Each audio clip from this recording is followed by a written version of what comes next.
pays people for work that nobody did. This is very different from a debt ceiling fight. The debt ceiling was raised with the big beautiful bill by I think $5 trillion to 40 some trillion. And the current debt is like 37 trillion, and we're spending about a $2 trillion deficit.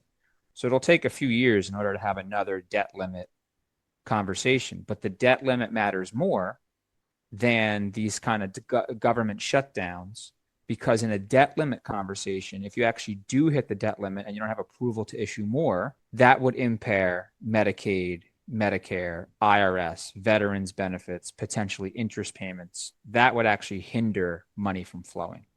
So it's a very different circumstance economically.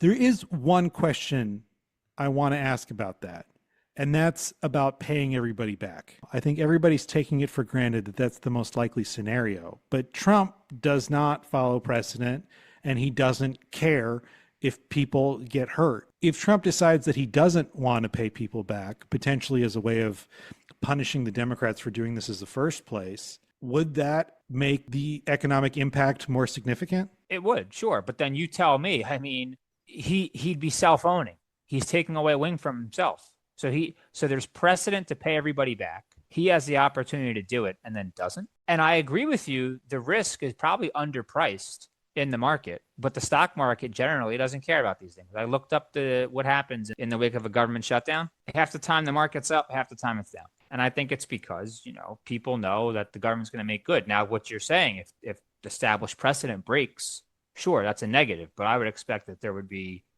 blowback against the administration in that case for deviating from the precedent. I don't think it's going to be popular, but I don't think it's going to be unpopular enough. I think people don't like the Doge cuts. They're really unpopular, but it's